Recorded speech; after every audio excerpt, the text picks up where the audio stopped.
Good morning, everyone. I think a lot of the state is experiencing some rain or cloudy weather today after having several beautiful days the last, particularly over the weekend, over the holiday weekend. So we're glad that you're with us here today. Just want to remind folks, if you're coming in, you're in the listen only mode. But we want you to interact with us. We've got the chat function and the question area. Please feel free to send us your questions as we go through the presentation with Toni here.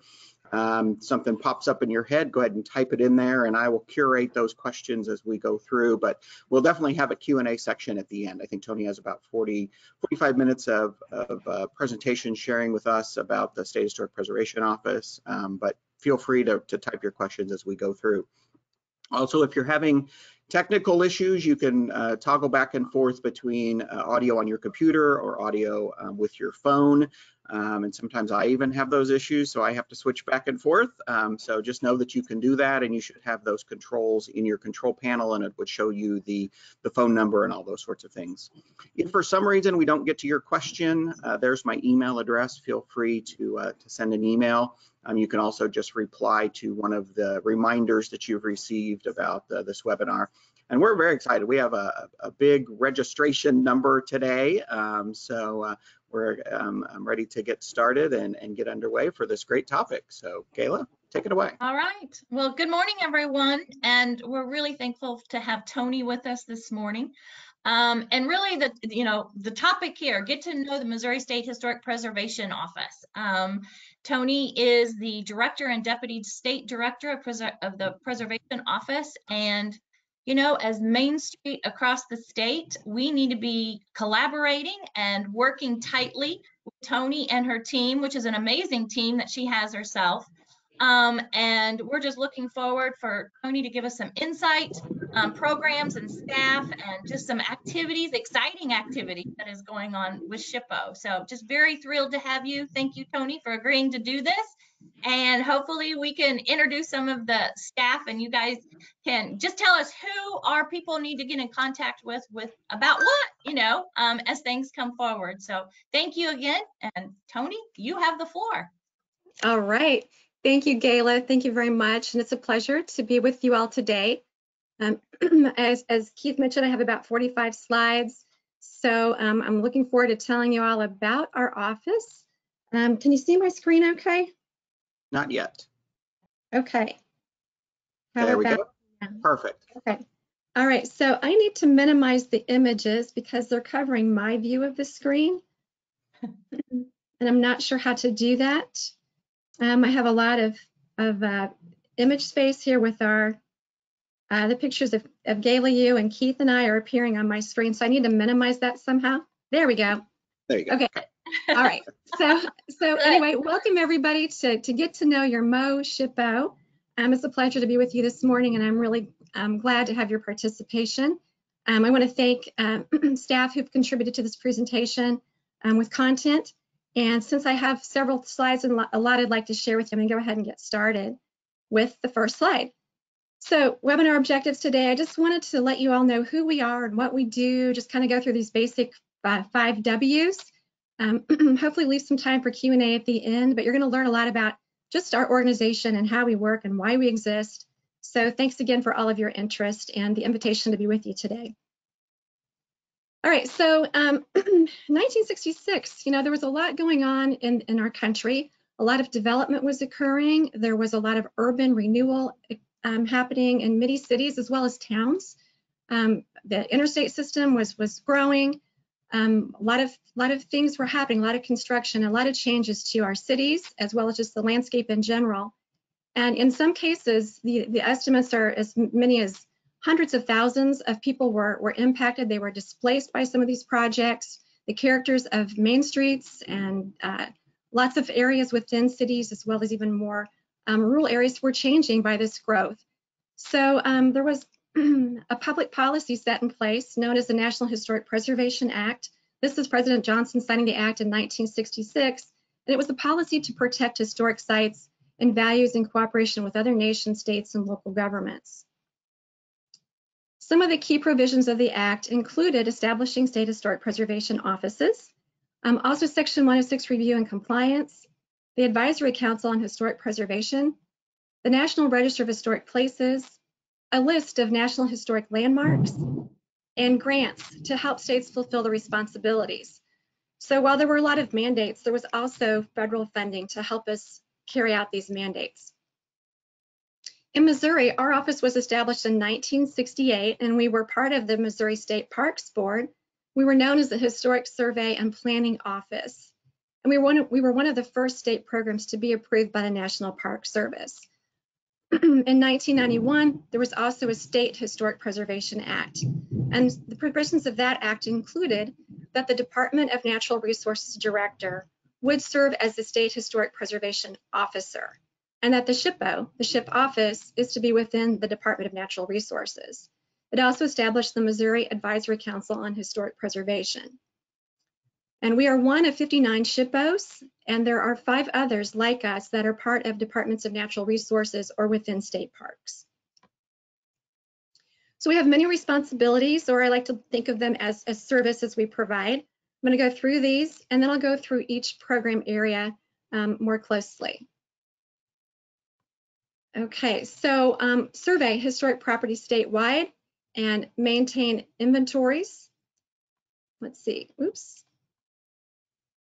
It asked me if I want to leave the webinar, so no, thank you. Okay, all right, bear with me. Okay, the second service, I'm getting a lot of things popping up on my screen here, which is hiding my slide. Okay, sorry about technical difficulties. So we identify and we nominate historic properties to the National Register. We develop a comprehensive and statewide preservation plan. We administer the federal assistance programs.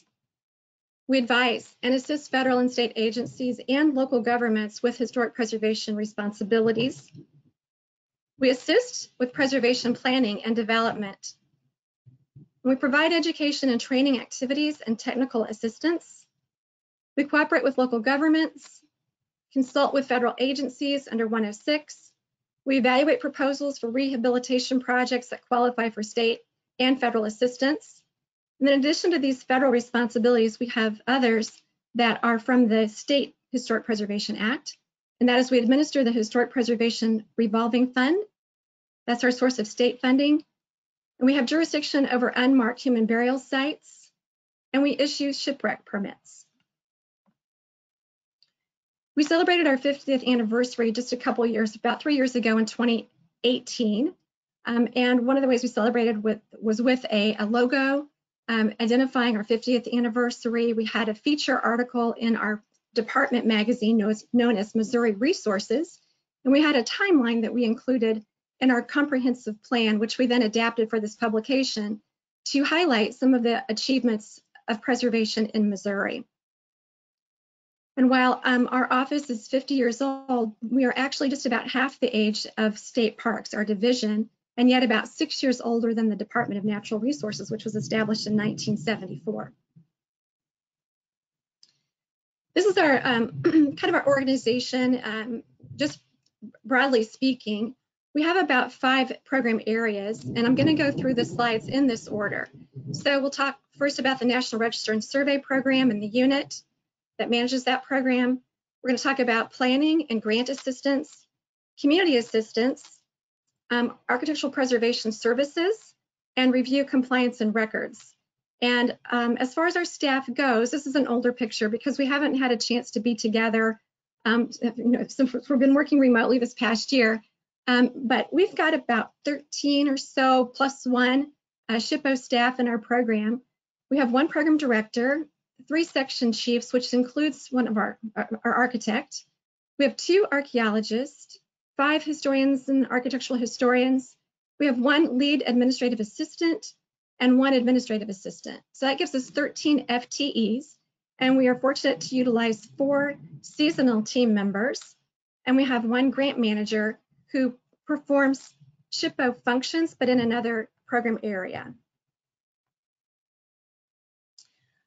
We are located within the State Historic Preservation, within the Missouri State headquarters. We moved just about, not quite 2 years ago, from our former location at the Lewis and Clark State Office Building to the State Parks headquarters at 1659 East Elm Street.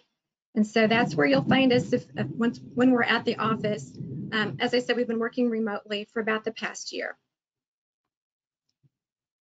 As I mentioned earlier, the director of the department is actually the State Historic Preservation Officer. By state statute, the DNR director is also the SHPO.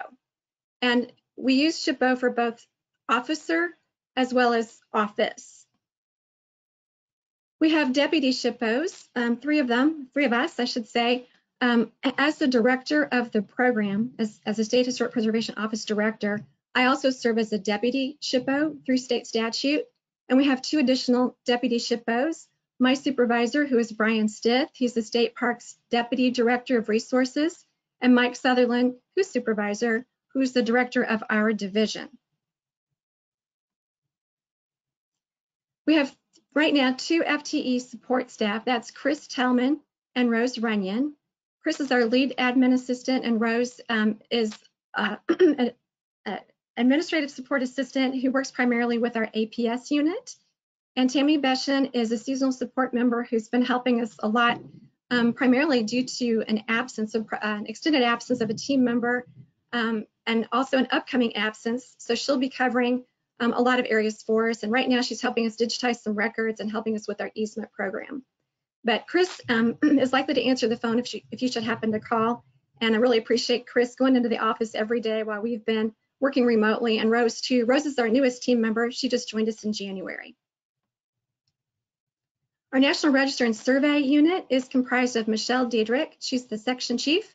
And when you see the names in bold font, that's indicating our unit manager or section chief. Jacob Morris and April Scott are also part of this unit. This unit is responsible for a lot of our survey activities, eligibility assessments, sometimes also known as determinations of eligibility. They review the Part 1s of the Historic Tax Credit Program. They also help with Section 110 of the NHPA, and they help primarily with the National Register of Historic Places program. So starting with this slide, as far as some of the activities we perform, and that's survey. Survey is one of the most fundamental parts of preservation because that's where you start often just getting familiar with your resources and knowing what's available in a community, what resources might be eligible for the National Register, if there might be concentrated resources that could form a historic district.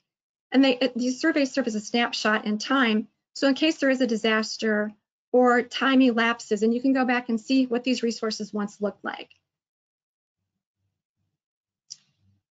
We have had several surveys in our program throughout time. We have a large collection of resources available, architectural surveys to consult.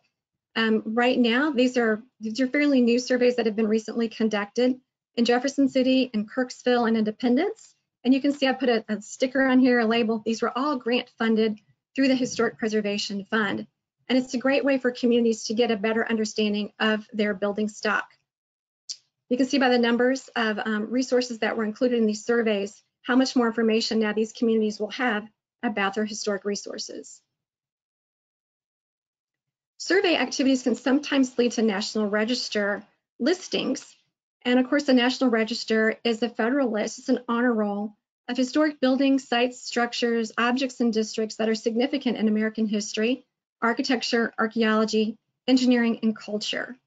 And it's one of the main activities that have to take place before you can consider some of the other programs. For example, grants are often dependent on a property being listed in the National Register.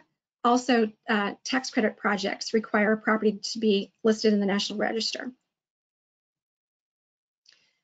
Some of you are probably already very familiar with the criteria for evaluation, but there are 4 main criteria for listing in the National Register. So a property has to not only be significant for one of these areas, and that would be criterion A for the property's association with events, criterion B for association with the lives of significant people, criterion C has to do with distinctive characteristics, so like the architectural significance or the engineering achievement. And D they have to be important for yielding information. And kind of a shorthand way to remember these is A for association with those events, B sometimes for big people, C, this is kind of a shorthand approach for like cute buildings, and D for data. But not only do these properties need to be significant, but they also they must possess integrity. And there are 7 aspects of integrity known as location, design, setting, materials, workmanship, feeling, and association. So in other words, we often ask, does this property look the way it did several years ago, and would people from the past recognize it today? We have listings of our National Register properties online, as well as our architectural surveys, and these happen to be some of our most popular web pages. You can get a lot of information about a community and about the resources there by reading National Register nominations and learning about the history of these properties. I wanted to mention that we recently migrated from the department's web pages to our division's web pages. So if you follow us and you run into a snag, you might want to save some new bookmarks because we're now going through State Parks website. And so we look a little different, and a lot of things have been updated and refreshed. A lot of the links now should be working properly. So I encourage you to check out our new web pages. Okay, some recent activity with the National Register of Historic Places in our state. We now have about 48,367 individual resources that are listed in the National Register. And that's inclusive of resources that make up districts. So altogether, there are about 2,500 or so listings in the National Register for the state of Missouri. Just recently, we listed Crown Center, and this is primarily through a lot of efforts of consultants. So we appreciate our consultants and National Register preparers who submit these nominations to our office. Crown Center just got listed recently, as well as a gas station here at Park Hills for different criteria. And also we have Trinity Episcopal Church in St. Louis, which is a first for Missouri. It's our first property listed in the National Register for social history associated with the LGBTQ community.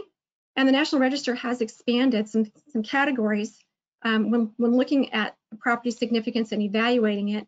They've expanded areas of social history as well as ethnic history to make it a more inclusive register that's more representative of the diversity in our country.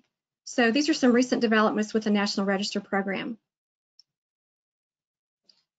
We work closely with the Advisory Council on Historic Preservation. This is our Missouri Advisory Council.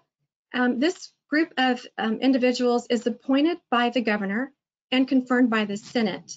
And they serve to advise our office and review National Register nominations. And recently their duties have expanded to also assist us with making decisions and recommendations about unmarked human burials in our collection. This photo is a little dated, it's from 2017. But right now we have a 9-member board, and we really appreciate their service and all the ways they help our program.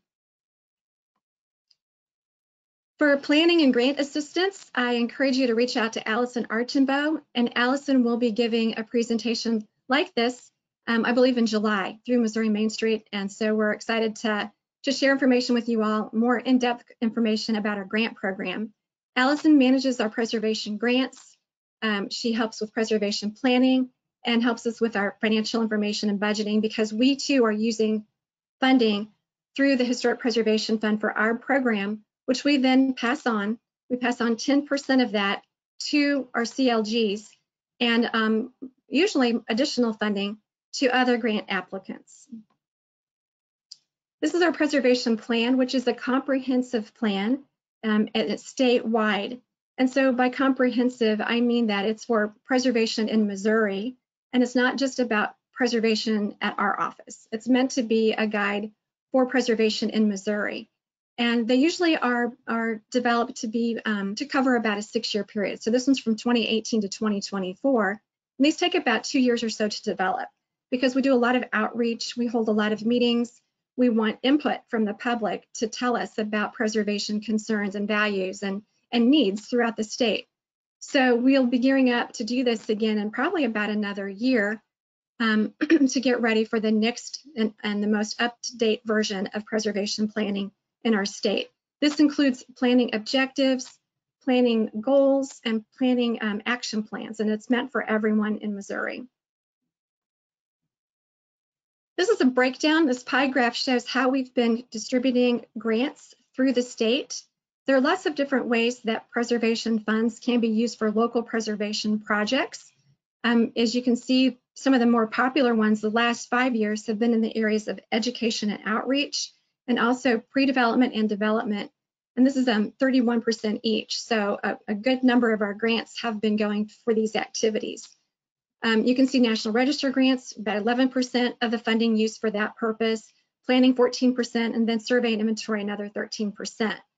So in all, last year, well, actually over the last 5 years, from 2015 to 19, we've awarded more than $1 million in preservation grants, 1.14 million. And this year, we're going to be awarding at least 106,000 in grant funds. So I encourage y'all to check out our grant program and think more about applying for our preservation grants to help you with local preservation projects. These are two examples of some projects that have been popular for various communities, story maps that identify historic resources and explains their significance and helps people understand them better, where they're located and how they relate to time and places. The African American Heritage Trail is the Kansas City project. And actually there's going to be a webinar about the making of this project. I believe it's tomorrow, sponsored by Missouri Preservation. And I can tell you more about that later if you like. And also Moberly did one called Next Stop Moberly, since Moberly is a railroad city. And this work was primarily done by the Randolph County Historical Society volunteers. Community assistance, Kelsey Matson is your go-to for community assistance, especially if you are a CLG or you're interested in becoming a CLG. Kelsey also helps us with outreach and education. She's been very involved in our website migration, and also she's gearing up to help us with a Preservation Month campaign, a social media campaign. And she's been active with our Preservation Easement program recently. CLGs, just a quick overview. In 1980, the NHPA, National Historic Preservation Act, was expanded to include local governments. Our first CLGs in Missouri were established in 1986. The program is a three-way partnership. It's with our local communities, with our office, and the National Park Service. And there are certain requirements to be a CLG in good standing. You need to have a preservation ordinance, establish a preservation commission, conduct a program of historic resource survey and identification, and then also support outreach and education activities. And in return for these responsibilities that are being carried forward by CLGs, they are also eligible for our grant funding. As I mentioned, 10% of our funding from the HPF, the Historic Preservation Fund, is awarded to CLGs, and they get that preference and that priority treatment. Right now, we have 63 CLGs in the state. You can see that by this map where they're located. And welcome to our most recent CLGs. We'd love to expand this program, and I think Missouri Main Street communities would be a great match for this program. A number of them are already in our CLG program, and we're glad to have you as partners. Preservation Easements is another program that we have. We hold about 93 preservation easements, and the majority of those easements are for courthouses. So I have this slide here just to let y'all know that we are interested in stewardship of these county courthouses and these treasures. And we recently reached out to our county partners to let them know that we're here to help them if they're planning any projects involving their courthouses. Our APS unit is comprised of 3 FTEs. Tom Kuntzman is the manager of that unit. Tom's an architect as well. And by state statute, we are required to have at least 1 architect in our office, as well as an architectural historian, and archaeologist. And Kelsey Dutzen, who you see here, oops, sorry about that, I need to go back. Maybe I can go back. Well, Kelsey Dutzen and Andrea Harries are also working in that unit, and is Doug Recker. Doug Record is also an architect, and he's been assisting us on a part-time basis to help us catch up with a lot of historic tax credit applications. So the APS unit primarily works with historic tax credits, but they also provide technical assistance when it comes to projects that are being proposed for historic properties, especially through Section 106. They also work with easements with us and just help us in a variety of other ways too. So with technical assistance, we go to a lot of National Park Service guidance. We use the literature and a lot of information on the website. There's just a wealth of information available. Primarily this book, which you see on the right, it's the publication known as the Standards for the Treatment of Historic Properties. There are 4 treatments for historic properties that the National Park Service describes and explains in this publication. There's preservation, rehabilitation, restoration, and reconstruction. And most of the work our office is involved in is for rehabilitation, and that's primarily due to the HTC program. The technical assistance is also available through preservation briefs, like the 2 you see here, which are the most recent publications.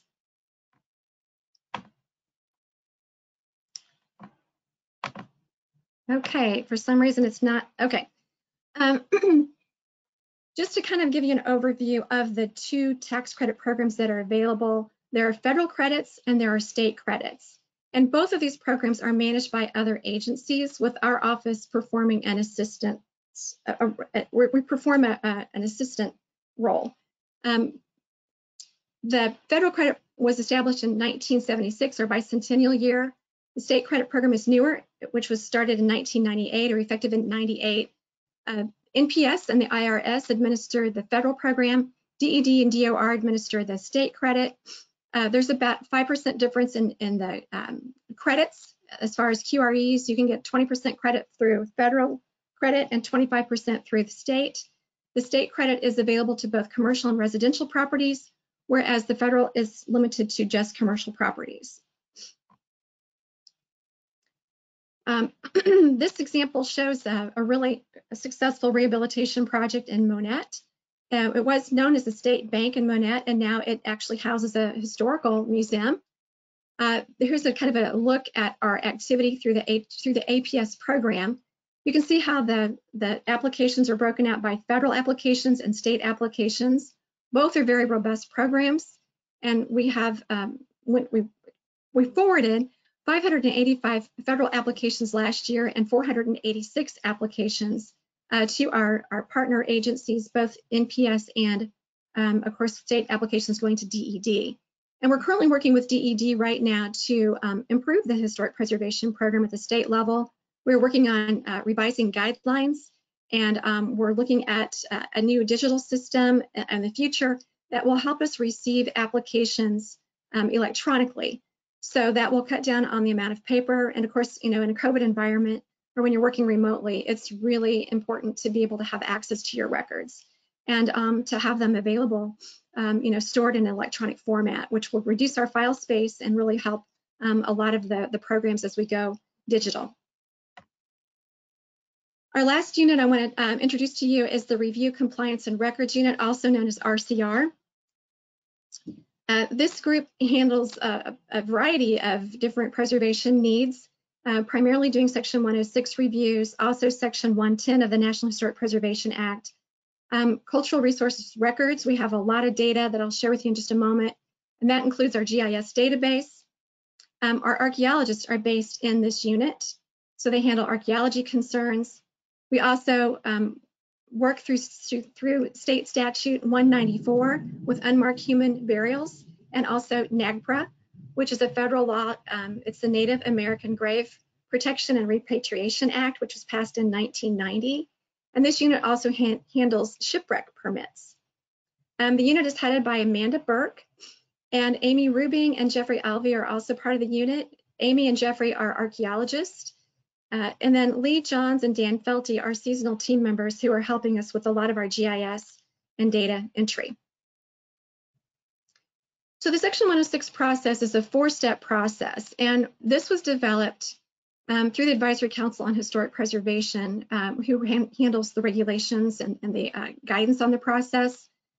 Section 106 was primarily created to make sure that federal agencies are taking into consideration the impacts or the effects of their undertakings. So earlier in the 60s, before these laws existed, sometimes there wasn't a lot of consideration given to the changes in the environment and especially historic properties. So this process outlines the steps that federal agencies go through with our office to ensure that they are giving consideration to those resources. And you can see by the arrow on the left that throughout all these steps, there's consultation. There should be frequent communication between our office and the federal agencies or their delegates as we go through this process. And at any time, the project may end if there's no historic properties that will be affected. So you can see the first step is to initiate the process. They identify historic properties, assess any adverse effects should there be historic properties, and then of course resolve those adverse effects. So the goal is to avoid historic properties, and if they can't be avoided, minimize the impact to these properties, and then if need be, mitigate the adverse effects. And there's really no mandate that says these historic properties must be preserved, but we try to minimize the impact as much as possible. I want to share with you just a couple examples of some 106 projects. This one is at Fort Leonard Wood. It is an officers club. It was known as Building 2101. And as the Army investigated the history of the building and learned more about it, we realized it was really a significant property. It is a Black officers club at a time of segregation, when everything was separate, mess halls and barracks, even their officers clubs were separated. And so as we learned more about it, we found out that it was only one of 2 surviving properties of its kind. And so the building had been vacant for a number of years, and the Army had even considered demolishing it. But through public involvement, and especially some individuals that turn out to be descendants of an artist and a staff sergeant who created this mural. His name was Samuel County, and he is the artist, is an African-American artist who painted this 10-foot-long mural that was in this building. And through the National Trust and several others, the Army decided through a long consultation process to preserve this property. And they've now converted it to space for a gallery, which you can see on the left, and they use it as a classroom too. And it's one of the more popular buildings on base with a lot of uses. And I want to recognize Amanda Burke for her work with this project. It's received 2 awards, a state preservation award, as well as a national preservation award from the ACHP. And I think it's quite a success story of how Section 106 can work very well to help conserve resources. Another project, more of an archaeology example here, is a reservoir project that is being planned in Sullivan County in north central Missouri. This project will involve a lot of federal partners. You can see by the agencies listed here the number that are involved. It's going to be a public water supply for a 10-county region. It will give recreational opportunities and will reduce flood damages. So those are all really good things. But unfortunately, we'll have some impacts to historic sites and prehistoric sites. You can see by the scale of this project here, it's more than 4,800 acres. And within that area, 52 sites were identified, and 10 of those have been determined to be eligible for the National Register, including some petroglyphs. So we'll be working with these partners to consider mitigation for the impact to these resources. Last year in 2020, we reviewed 2,396 new applications. So that's a lot of projects coming to our office every day, and that doesn't include the older applications that are still being reviewed and still being managed as those projects progress. The number of resources involved in these evaluations were more than 2,000, so about 2,300 additional properties now identified and surveyed in conjunction with 106 activities. We are also working on an E106 process or project. It's a pilot, and we're hoping to be able to receive electronic submittals for 106 projects in the future as well.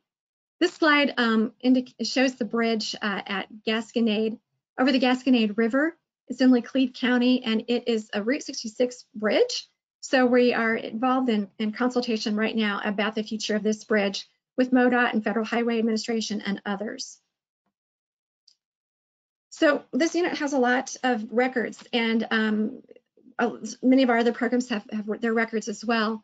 We have a database, it's in our GIS system, and as I mentioned earlier, a lot of our information is available online through our website, but our GIS system has all types of polygons and points, and you can see by the variety of types of resources here, archaeological surveys, archaeological sites, architectural surveys. There's just a lot of data available, and we're really glad to have this information, and we appreciate it when we can expand this information and make it available to anyone planning preservation projects or trying to learn more about their communities. It's a good way to identify what's there so we know what areas we can avoid and therefore not impact those historic resources. And while we have all this data, I think it's really interesting to think that only 10% of our state has been surveyed for archaeological sites. So there's still a lot of potential to learn more about our history and our prehistory in Missouri. Our Shipwreck Regulation has its own state statute, and it is, because Missouri is a river state, we have a lot of waterways. There are estimated to be 400 or more than 400 shipwreck sites along the Mississippi and Missouri rivers. So a lot of people don't know that these shipwrecks are actually the property of the state. And anytime anyone wants to investigate these shipwrecks, they need to apply for a permit through our organization. We've been working a lot on some Native American issues. As I mentioned earlier, the Advisory Council is now assisting us with some collections in our possession. And that's because under Statute 194, Chapter 194, the SHPO assumes custody of unmarked human remains that are encountered when they're not part of a criminal investigation. So one of the first things to do if you ever come across human remains is to contact your local legal authority, your law enforcement, and then sometimes those cases will come to us because they are considered to be prehistoric or historic burials. And because of NAGPRA, the Native American Grave Protection and Repatriation Act, which was passed in 1990, which is actually legislation that came after our state legislation a few years later, it defines museums, and it considers our office a museum, actually, because we have collections in our possession and we receive federal funding. So we are working with our collection. We're taking a closer look and doing some analysis of those remains, and we're working with Native Americans to repatriate some of those collections. And we have a lot of work that we're working on. We continue to work on this, and I appreciate Amy Rubing's assistance with these needs, and we will continue to make progress in this area. And lastly, I just wanted to give you a bit of information about an event coming up. We're really happy to be partnering with Missouri Main Street and also our colleagues in state parks to sponsor a workshop at Jewell Cemetery. It's a state historic site, and there will be a one-day workshop coming up on May 5th. And you may have already seen some information about it. It's a really small cemetery, so participation is kind of limited, but I think there are still some spots available for you to come learn about preservation of cemeteries and things to do, what to do, what not to do. Amanda Burke will be giving this workshop through our office, and you can see by the topics presented here what she plans to cover. And it's free, and it's going to help us celebrate Preservation Month in May. And also, it's one of our bicentennial activities that if you have a Missouri Main Street passport, you'll learn more about this activity in that publication as well. All right, so that was a really quick overview of what we do at the State Historic Preservation Office. Please feel free to reach out to us. We welcome your calls or your questions. I put our phone number in a bigger font there so you can see it. Once you call us at that number, we can direct your call to any of our staff that you met virtually today.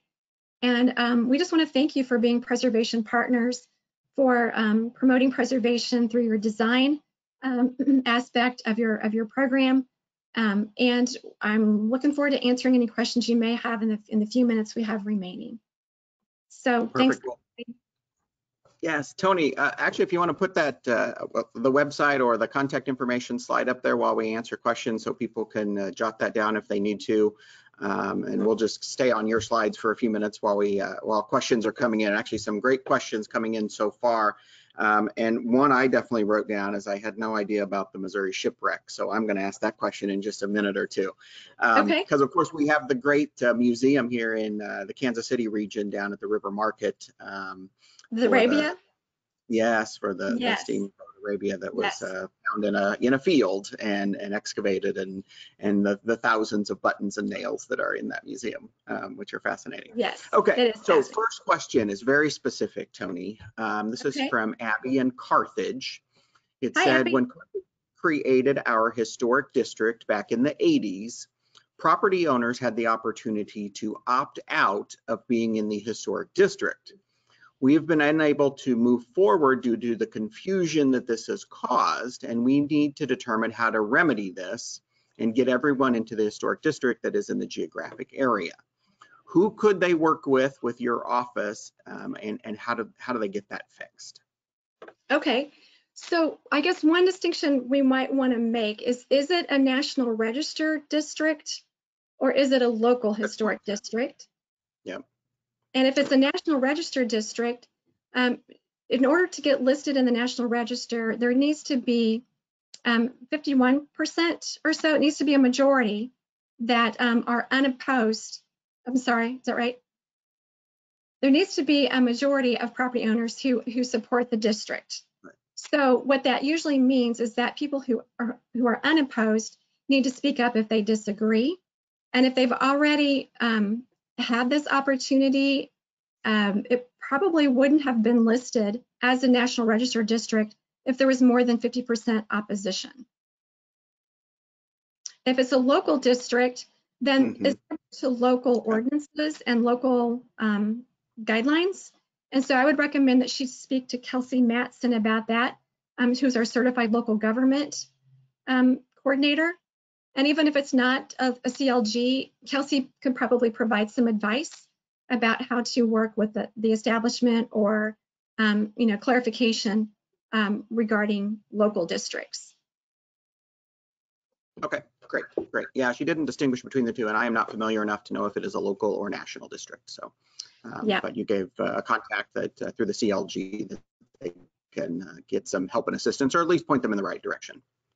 Great. Yes. All right, so this is a question I had also from Trevor in St. Joe. Who has access to the Archeological GIS information? Is there a way for community planners, city officials, museums, things to have access to that? And I was going to ask that question in relation to May also being Preservation Month, as folks are wanting to highlight the history of their communities. Are those records, is that database available to the general public? Well, that's a great question, and it is an important distinction because most of our records are available to the public, and we encourage people to consult them. Some resources are sensitive, and they need to be protected.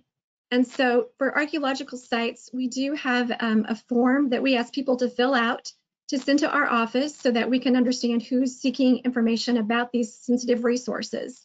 Okay. And generally, the access is limited to archaeologists. Professional archaeologists who understand the sensitivity of the resources and don't share that information. So I would recommend that whoever is interested in seeking access to our archaeological data, just reach out to the RCR unit, and that would be in this case particularly Amy Rubing. And Amy's an archaeologist, and she can share more information with you all or whoever's interested in becoming whoever may like to have access to that data. It is a helpful planning tool, and that's why I think in many cases, and I didn't mention this earlier, but our staff fulfills certain professional qualifications, and those qualifications are put out by the National Park Service because they want to ensure that the information that we gather and the work that we do is being performed by qualified personnel. And as I mentioned, our office has certain staffing requirements. And we also have, not just in the type of positions we have, but in the qualified, the credentials and the qualifications of those individuals. So in many cases, a master's degree is required for archaeologists. So it's just a way to ensure that the work is getting done in a sensitive way and by qualified staff. So just reach out to Amy and she can share more information and provide the form to whoever may like to be considered for access to that information. Great. Well, you actually, in the questions was actually a comment giving a little shout out for Allison, that she's very helpful and responsive. And I think that we could say that for all of your staff anytime we've interacted or had communities interact with your office about how helpful they are with whether it's with listing a property or tax credit questions. There's always just been the response that the staff is very helpful. So good to know, right? I really appreciate hearing that, and I'm glad to know that. And I really want to thank our staff for their professionalism and for their passion for preservation. I know that everyone loves what they do, and it's a joy to work with our communities when we share when we share the value of preservation together. So I appreciate that feedback. Great. So some interest in the cemetery workshop, which I wrote down also, since that's a partnership between your organization and ours. You can go to our website, momainstreet.org, and go to our events section to register for that. And it is limited seating just because of the size of the spaces that we're going to be using at the cemetery, and also with being able to social distance and provide this in a safe way. But I think I remember that the question is, who's the contact for the cemetery workshop? If it's registration, that's our website. But I think it's Amanda on your staff who's leading that effort. Is that correct? It is Amanda. Yes, Amanda Burke. Yep. Okay, perfect. And they can just call the number on your slide there to get a hold of Amanda, right? Yes. Okay. Yes. That Great. And then just another comment about the project in Monette, which we have worked with Monette in the past as a Main Street community. That was a great project, and Christine Johnston, who I think was helped with that project for tax credits, was part of that. So she just wanted to call a shout out to the project in Monette. Yes. Let's see. Here's a question. It says, I'm working on my first historic tax credit application. Who do you suggest I reach out to with SHPO regarding the project? And I'm going to make that a little more broad, because I wrote that down too. You know, we hear that a lot in working with Main Street communities and their downtown buildings. Hey, I want to get this listed on the National Register, or I want to apply for tax credits. Do I need a consultant? Do I need someone to help me through this process? What do I do? And so if we could kind of roll all that in together in a question, if you could provide some insight, that would be helpful. Yes, I'm glad to. So, earlier we talked about surveys and how surveys can lead to National Register listings. We also have a process known as an Eligibility Assessment service that we will provide free to folks. So one of the first things to consider is the property historic? And that's a requirement for the HTC programs, both federal and state. Also, if you're looking at maybe HPF grants. So the first question to answer is, is this a significant property? And so you would reach out to the National Register and Survey Unit to talk about the property significance. That's known, that first part of a tax credit application is known as a Part 1 on the federal side. And that's what that step is all about. It's just evaluating the significance of the property, determining if it's eligible or if it's already listed and confirming that. So that would be an NRS activity. Once the significance has been determined, then we are looking at the tax credit application, or a Part 2, which would explain, and this is in terms of the federal application. The state application procedure is a little different. There are not 3 parts, there are just 2. The federal process has 3 steps or 3 parts. So Part 1 for federal is the identification of a historic property. Is it eligible, confirming its significance. Part 2 is the proposal, explaining the rehabilitation that's being recommended. That's all filled out on a Part 2 application, which comes directly to our office, as does the Part 1 for federal applications. Then that would involve the APS unit. So Tom and Andrea and Kelsey and Doug working in that program area, and they can answer questions you may have about the application or the type of work that's being proposed. And we really appreciate it when people call and want to kind of check out possibilities, or if they have questions about what's acceptable, what's not acceptable. There are guidelines available online through the National Park Service, and their unit that manages tax credit applications is known as TPS, Technical Preservation Services. So you might want to check their website to see the information that they provide on the program. And then once the project is submitted as a proposal as a Part 2 and the work is approved, then we receive an application known as the Part 3 that comes back to our office with the photographs of the completed project. And along with the Part 2, not only do we get photographs that show the before condition of a property, we get floor plans that show the layout of the building and any alterations that would be captured through these architectural drawings, and of course the application itself. And so there's often a lot of information that we are receiving. So we have a lot of, as you can imagine, records in our office that are quite large and quite numerous. So we're looking forward to adopting a digital system to help us manage all this as the state program goes digital. They're going to be implementing a digital process beginning July 1st, the new fiscal year, July 1st, with guidelines coming out, I believe, May 1st, and going through review and getting the draft into a final so that guidance can be available very soon. And then with the tax credits for federal applications, they plan to go digital about 1.5 years or so from now. So currently, the federal program is paper and will remain paper. So if you're applying for both a federal grant, a federal tax credit and a state tax credit, you'll probably have to be working in both formats for about another 1.5 years or so. The National Park Service is going digital primarily because of the number of records that are being held and the space that's requiring. And so to go digital and take less room, they're working on implementing a digital system, but probably not until about December of 2022, we're told. And we're not sure what that's going to look like. So we're going through a lot of changes as we get into the 21st century here.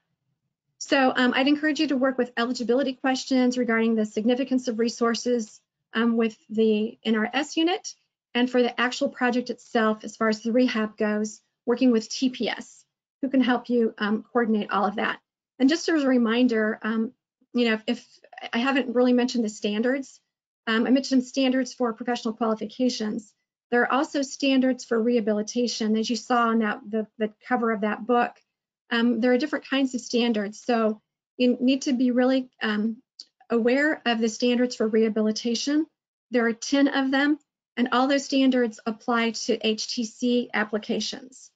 So I've seen projects that either weren't aware of certain standards, and so therefore, if they don't comply with the standards, then they won't be approved for credits. So it can be kind of risky if you don't understand the standards. So I encourage you to get familiar with the program standards and, of course, work with our staff and visit the website through TPS. A lot of people choose to use consultants because they can help navigate these processes and make it a successful project in the end. If you're diligent, you can do it yourself, right? But yeah, it takes a lot of paperwork and a lot of steps, and it oftentimes is very advantageous to have those folks looking over your shoulder and helping you. It is. It can help things go a bit smoother and faster. So, but we're here to help people, and we still receive and we encourage people to send us their own nominations for National Register listings. We're here to assist them, and that's one of the more, I guess, pleasant parts of our job in a way is working with people who really just want to get their properties listed because they care about that recognition for their property. Not so much that they want to use a tax credit, but just because they want that property to have that recognition. And we're happy to work with people as they get these properties the credit that they deserve. Right, great. I want to remind folks, if you do have questions, be sure and type them in. We just have a couple minutes left. I wanted to kind of talk a little bit more about the CLG, and we had some reference to CLG Yes. in the questions below too. So the certified local government. If your city goes through that, what is, just in a few minutes, what is that process to become a certified local government? And then what's the benefit of being a CLG? Good questions. All right, so I would refer people to Kelsey Matson if they have questions about our CLG program. And we were really hoping to grow the program. Actually, we're one of the larger programs in the nation. I think right now we're ranked 12th in the nation for the most CLGs. And it's a process where we reach out to communities, or communities approach us. find out more about their interest in becoming a CLG. As I mentioned earlier, there are certain requirements to becoming a CLG, and the community really needs to be in support of it. And that includes your city council members, citizens who support changes with local ordinances, because one of the requirements of being a CLG is to have a local ordinance for preservation. So you have guidelines in place about how preservation is valued in your community, how that affects resources in your community. We would just encourage people to talk with Kelsey, learn more about what they want to do. Sometimes it can take a while. We're working with some communities right now that we're really hopeful will say yes to becoming CLGs, but it's not just a yes to us. They also have to have their communities on board,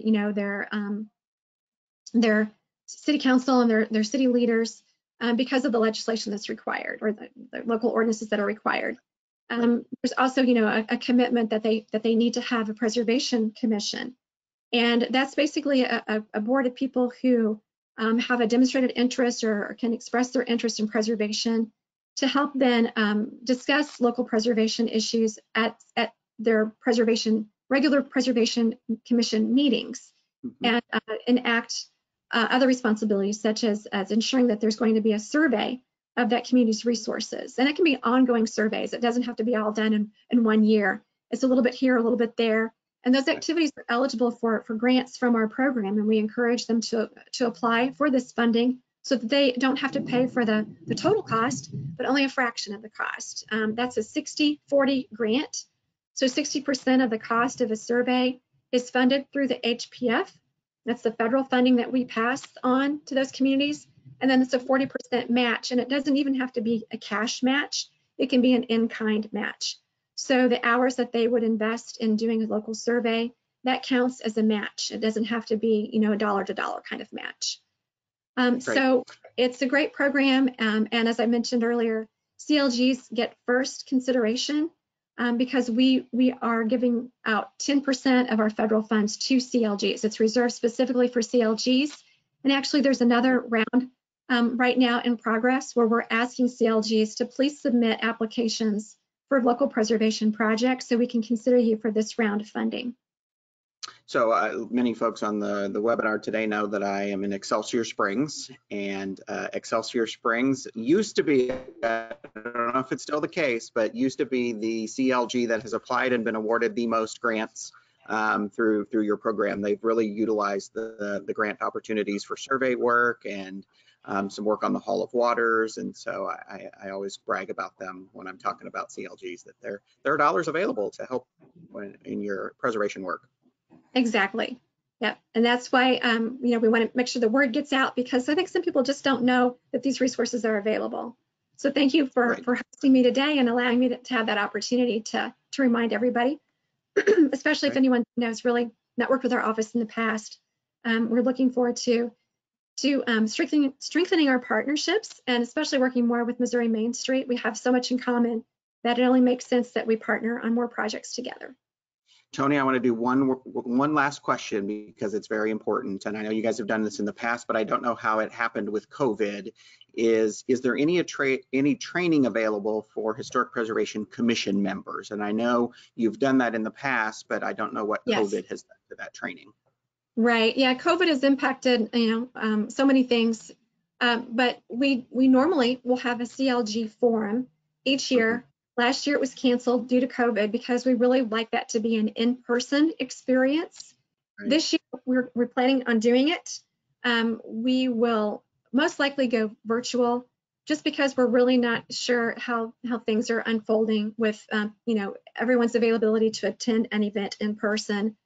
So we'll probably have a modified format of some kind, and Kelsey's working on that and getting some thoughts together. We had a program pretty well planned for last year, and then we had to pivot and rethink that. So there's a lot of training though available, especially since we have been working from home. So many organizations are now offering webinars and free conferences, and I know our staff is really able to take advantage of a lot of professional growth and development based on not having to travel and not having the expense involved in trying to get to other places and have overnight accommodations and so on. It saves a lot of time too. So there have been some advantages, but Sure. we will be developing something for our CLGs. Most likely probably looking at the fall, but Kelsey and I really need to talk more about this and get some plans in place. But we hope to have it available this year. Perfect. One last thing, this one involves grants. When will the HPF grants be awarded this year? HPF grants need to go through a process for recommendations through our office. Also, we'll get the Missouri Advisory Council's input on those recommendations. Once they're cleared through the director's office, we can announce those. And this is really a question for Allison, but I'm thinking probably summertime. Okay. We'll have to see more about that. And that's kind of a guess. We've kind of had a prolonged solicitation period this year because we really want to award the funding. And so Sure. we are still evaluating some of the applications. Some have already been submitted and we've already been able to evaluate those. And which, by the way, I failed to mention this earlier, but one of the things we look at when we evaluate these grant applications is how well those projects fit with our preservation plan, our comprehensive and statewide a plan for preservation. So anyone who's thinking about submitting an application should really look through that the plan, which is available online, and think about how the proposed project works in the context of our preservation plan. Okay. So, real soon, and we can get some word out on that. And Allison can tell you more about that, of course, when she speaks in July. Okay, great. Toni, thank you very much. And I think I heard thunder in your background. So thank you for ignoring those distractions during the presentation today. Really appreciate it. Some great information. I learned several things today about your office and the things that you do. So I'm sure that our audience has too. So thank you very much for that. Thank you. It's a pleasure. Thank you for inviting me. And thanks to everyone who took some time to be with us today. Great. I'm going to do a quick commercial for our May Mornings on Main. We're actually going to have some of our neighboring Main Streeters in Arkansas, Louisiana, and Alabama. We're going to have their state directors for those Main Street programs sharing some of the great things that's happening in their state from the local Main Street level. So hope you'll join us for the May the 5th Mornings on Main. And Toni, again, thank you very much. And thanks to everybody that participated today. You guys all have a great day. Talk to you later. Thank you. Bye-bye. Bye-bye.